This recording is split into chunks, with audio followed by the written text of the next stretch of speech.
만년 동안 나무는 우리의 세상을 지어왔습니다.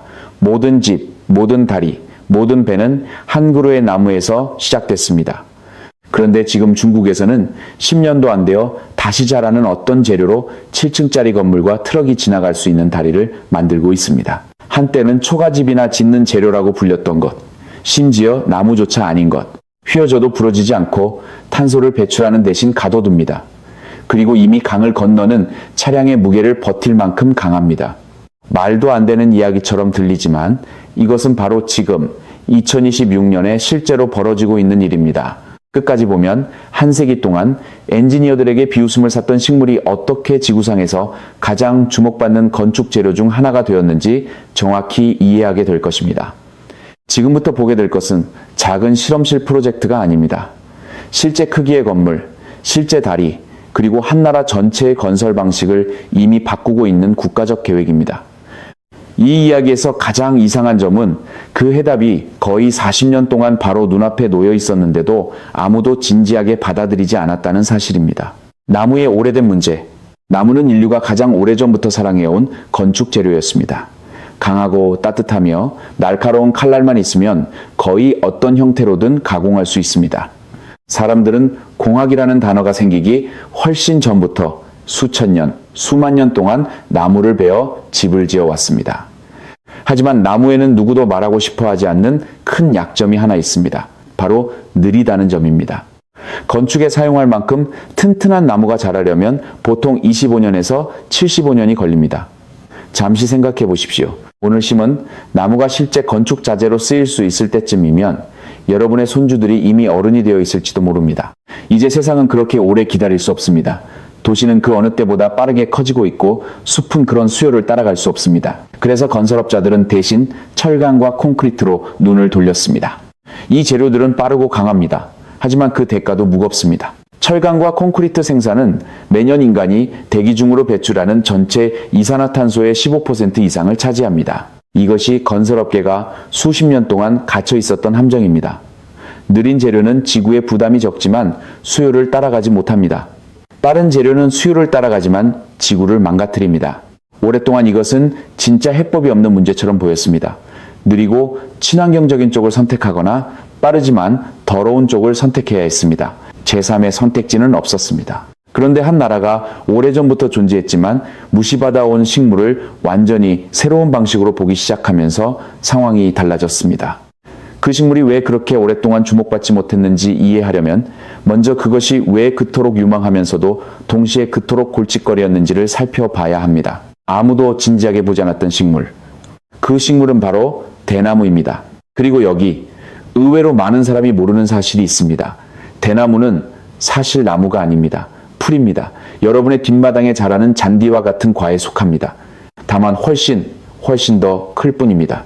겉으로만 보면 대나무는 거의 믿기 어려울 정도로 훌륭한 재료처럼 보입니다. 지구상에서 가장 빨리 자라는 식물입니다. 어떤 종류의 대나무는 하루에 1m 이상 자랄 수 있습니다. 충분히 가까이에서 지켜본다면 거의 움직이는 것처럼 보일 정도입니다. 나무가 충분한 강도를 갖추는데 수십 년이 걸리는 반면 대나무는 단 6년에서 9년이면 그 단계에 도달합니다. 대나무를 특별하게 만드는 또 다른 점이 있습니다. 대나무는 풀이기 때문에 잘라내도 죽지 않습니다. 뿌리는 땅속에서 살아남고 새로운 줄기가 다시 자라납니다. 다시 심을 필요도 없고 헐벗은 산비탈이 생길 일도 없으며 땅이 다시 쓸모 있어질 때까지 몇 년씩 기다릴 필요도 없습니다. 이제 강도 이야기를 해보겠습니다. 여기서부터는 믿기 어려운 이야기처럼 들리기 시작합니다. 무게 대비로 보면 대나무는 잡아당기고 늘리는 힘을 견디는 능력이 강철보다 뛰어날 수 있습니다. 원재료 상태의 강도는 일반 목재보다 2배 이상 높습니다. 아시아 사람들은 수천 년 전부터 이것을 알고 있었습니다. 현대 공학이 존재하기 훨씬 전부터 사람들은 대나무로 집과 다리, 비계를 만들었습니다. 지금도 일부 도시에서는 노동자들이 거대한 고층 건물을 지을 때 대나무 비계를 타고 올라갑니다. 그들은 매일 자신의 안전을 대나무에 맡기고 있습니다. 그렇다면 대나무가 이렇게 빠르게 자라고 이렇게 강하며 이렇게 친환경적이라면 왜 엔지니어들은 수십 년 전부터 대나무를 본격적인 건축 자재로 사용하지 않았을까요? 그 답을 이해하려면 대나무의 가장 큰 약점을 이야기해야 합니다. 바로 대나무가 실제 건물이 아니라 공사 현장의 비계에 머물 수밖에 없었던 이유입니다. 엔지니어들이 100년 동안 거절했던 이유. 자연 상태의 대나무 줄기는 이론상으로는 좋아 보입니다. 하지만 실제 건설 현장에서는 문제투성입니다. 첫째, 속이 비어 있어 부재끼리 연결하기 어렵습니다. 둘째, 둥글기 때문에 평평하고 각진보에 익숙한 건설업자들에게는 다루기 불편합니다. 셋째, 그리고 이것이 아주 큰 문제인데 강도가 일정하지 않습니다. 어떤 줄기는 믿기 어려울 만큼 강하지만 같은 식물에서 자른 다른 줄기는 약하고 신뢰하기 어려울 수 있습니다. 문제는 더 있습니다. 대나무에 볼트나 못을 박으려고 하면 가운데를 따라 쩍 갈라지는 경우가 많습니다. 제대로 처리하지 않으면 금방 썩고 쉬운 먹이를 찾는 벌레들도 끌어들입니다. 이제 실제 건물이 어떻게 승인되는지 생각해 보십시오. 건축검사관은 공사 현장에 들어와서 이 보는 아마 충분히 강할 겁니다. 라고 말할 수 없습니다. 엔지니어에게 필요한 것은 혹한이든 폭염이든 30년 뒤든 매번 똑같이 작동하는 부위입니다. 자연 상태에 처리되지 않은 대나무는 그런 일관성을 절대 약속할 수 없었습니다. 이 모든 이유 때문에 공학계는 대나무에 거의 한 세기 동안 따라붙은 별명을 붙였습니다. 그들은 대나무를 가난한 사람의 목재라고 불렀습니다. 오두막에는 쓸만하지만 진짜 도시에는 결코 충분하지 않은 재료라는 뜻이었습니다. 오랫동안 이야기는 거기서 끝났습니다. 대부분의 엔지니어들은 대나무를 뒷마당 재료 이상의 것으로 생각하지 않게 되었습니다. 하지만 반전이 있습니다. 모든 것을 바꾼 돌파구는 더 좋은 대나무 품종을 찾는 데 있지 않았습니다. 대나무를 바라보는 방식 자체를 완전히 바꾸는 데 있었습니다. 그리고 그 아이디어는 아무도 예상하지 못한 곳에서 나왔습니다. 모든 것을 바꾼 압착 아이디어. 산업 전체를 뒤집어 놓은 질문은 이것이었습니다. 대나무를 나무처럼 다루지 않는다면 어떨까? 가지런한 판자와 보로 잘라 쓰는 대신 빵을 만들 때 쓰는 밀가루처럼 원재료로 다룬다면 어떨까? 이 생각이 바로 대나무 스크림버라는 재료로 이어졌습니다. 그리고 그것을 만드는 과정은 머릿속으로 그려보면 꽤 놀랍습니다. 시작은 통대나무 한 줄기입니다. 하지만 그것을 판자로 자르는 대신 기계가 대나무를 자연스러운 결을 따라 으깨고 찢어냅니다. 업계에서는 이 단계를 실제로 섬유화라고 부릅니다. 반대쪽에서 나오는 것은 목재와 전혀 닮지 않았습니다. 그것은 헐거운 실 같은 섬유더미, 거친 직더미처럼 보입니다. 그리고 바로 여기에 천재적인 부분이 있습니다. 대나무가 가지고 있던 모든 약점, 즉 속이 빈 구조, 둥근 형태, 갈라짐, 고르지 않은 강도가 한꺼번에 사라집니다. 왜일까요? 원래의 줄기가 더 이상 존재하지 않기 때문입니다. 그것은 완전히 분해되어 원섬유가 된 것입니다. 그 다음 작업자들은 섬유를 말리고 모든 것이 서로 붙도록 특수 수지에 담급니다. 그런 뒤 모든 섬유를 같은 방향으로 정렬하고 압착합니다.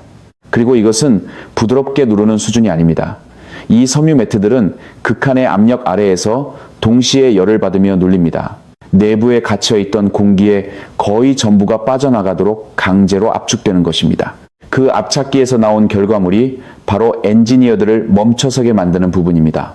그것은 물보다 더 무거울 수 있을 정도로 밀도가 높은 재료 덩어리이며 오늘날 구할 수 있는 대부분의 화렵수보다 높은 경도를 가지고 있습니다. 거칠고 예측 불가능했던 식물이 균일하고 신뢰할 수 있으며 제조 공정을 거친 재료로 바뀐 것입니다. 더 놀라운 점은 이 공정에서 거의 아무것도 낭비되지 않는다는 사실입니다. 원래 대나무 줄기의 약 80%가 사용됩니다.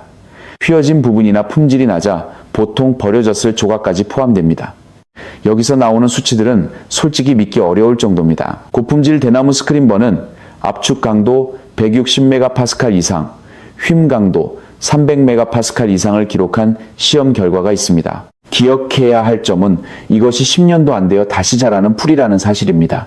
그런데 이제는 고급 공학 목재처럼 작동하고 있습니다. 여기 또 하나 정말 놀라운 사실이 있습니다. 이것은 지난해 실험실에서 나온 완전히 새로운 발명이 아닙니다. 이 재료의 최초 고강도 버전은 실제로 1987년 중국 난징임업대학에서 만들어졌습니다. 과학은 거의 40년 동안 조용히 개선되어 왔습니다. 최근에 바뀐 것은 그 뒤에 화학이 아니었습니다. 바뀐 것은 그것을 대규모로 실제 사용하겠다는 야심이었습니다. 그리고 그 야심을 현실로 만들기 위해서는 화학과는 전혀 관련 없는 또 하나의 거대한 장벽을 넘어야 했습니다. 오두막 재료에서 건축 기준으로 강한 재료가 실험실에 있다는 것만으로도 인상적입니다. 하지만 그것만으로 세상이 바뀌지는 않습니다. 수많은 뛰어난 발명품들이 시험 단계에서 끝나고 맙니다. 어떤 재료가 세계적인 산업이 될 수 있는지를 결정하는 진짜 장애물은 지루하게 들리지만 엄청나게 중요한 것입니다. 바로 건축 기준입니다. 건축 기준은 일부러 천천히 바뀝니다. 구조용 재료를 잘못 선택했을 때의 비용은 단순히 돈의 문제가 아닙니다. 건물이 계속 서 있을 수 있느냐의 문제입니다. 엔지니어는 한 연구에서 강해 보인다는 이유만으로 새로운 재료를 학교나 병원에 넣을 수 없습니다. 수년간의 시험, 합의된 표준, 그리고 어디에 있는 검사관이든 확인하고 신뢰할 수 있는 명확한 문서 기록이 필요합니다. 대나무의 역사 대부분에서 그런 종류의 증거는 존재하지 않았습니다. 그리고 솔직히 말해 오늘날에도 여전히 간극은 남아 있습니다. 최근 연구자들이 전 세계의 구조용 대나무 제품 제조업체들을 조사했을 때 흥미로운 사실을 발견했습니다. 자기 제품의 실제 강도에 대한 명확한 정보를 공개한 곳은 약 3분의 1에 불과했고 기본적인 환경 인증을 보유한 곳은 그보다 더 적었습니다. 건축가가 실제 프로젝트에 이 재료를 사용하려 한다면 그런 정보 부족은 진짜 문제입니다. 누구도 공개하려 하지 않는 숫자의 중요한 건축물을 맡길 수는 없습니다. 하지만 그 간극은 닫히고 있습니다. 그리고 빠르게 닫히고 있습니다. 공학 대나무는 이제 목재에 적용되는 것과 같은 국제 표준을 기준으로 시험되고 있습니다. 이 분야의 연구도 폭발적으로 늘었습니다.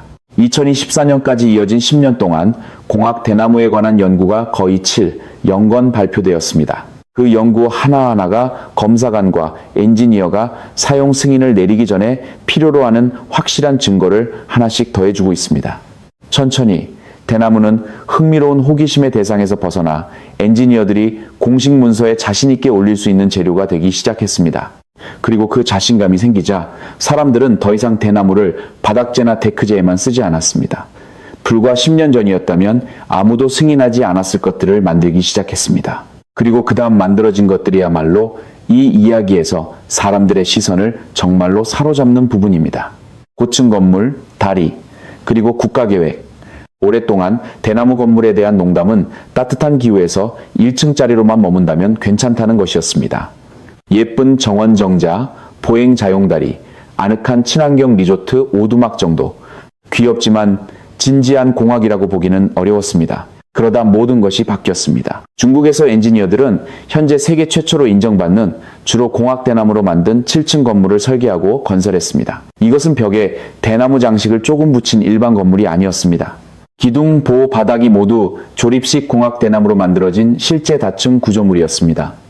건설업계가 불과 한 세대 전만 해도 오두막 재료라며 비웃었던 식물로 만든 완전한 7층 건물이었습니다. 그리고 건물에서 멈추지 않았습니다. 중국과 미국의 대학을 오가며 수십 년간 연구해온 한 엔지니어는 실제 차량을 견딜 만큼 강한도로 교량을 공학 대나무로 만들었습니다. 후난성에 세워진 그의 다리 중 하나는 조립식 대나무 부재를 사용해 만들어졌습니다. 무거운 건설 장비 없이 소규모 작업팀이 약 일주일 만에 조립했습니다. 풀로 만든 다리 위를 트럭이 지나갈 수 있다는 이야기입니다. 이 부분이 건설업계 사람들을 진짜로 놀라게 합니다. 이것은 더 이상 귀여운 지속가능성 부업 프로젝트가 아닙니다. 공학 대나무는 과거의 철강과 콘크리트만이 맞던 일을 하고 있습니다. 실제 사람이 매일 들어가는 실제 건물에서 실제 무게를 지탱하고 있습니다. 그리고 어떤 재료가 그렇게 할 수 있게 되면 자연스럽게 훨씬 더 큰 질문이 떠오릅니다. 이것이 가능하냐가 아니라 어디까지 갈 수 있느냐는 질문입니다. 왜냐하면 이 돌파구를 만든 나라는 이것을 재미있는 실험처럼 다루지 않고 있기 때문입니다. 그들은 이것을 국가 정책처럼 다루고 있습니다. 그리고 그 계획의 규모는 대부분의 사람들이 생각하는 것보다 훨씬 큽니다. 2022년 중국은 국제 대나무 등나무 기구와 손잡고 단순하면서도 대담한 이름의 글로벌 이니셔티브를 시작했습니다. 플라스틱을 대체하는 대나무입니다. 중국 지도부는 이를 공개적으로 지지했고 국가의 기후 목표와 직접 연결했습니다. 그 바로 다음 해 중국은 철강과 콘크리트 같은 고배출 재료를 대체하기 위해 대나무를 확대하는 3개년 국가 계획을 발표했습니다. 그 계획에는 이 산업이 대규모로 작동할 수 있음을 증명하기 위해 전국의 시범구역을 조성하는 내용도 포함되어 있었습니다. 이것이 멋진 재료와 진짜 운동의 차이입니다. 중국은 전 세계 대나무 공급량의 약 5분의 1을 보유하고 있으며 숲에서 공장으로 다시 완성된 건축용 보로 이어지는 전체 산업 체인을 구축했습니다.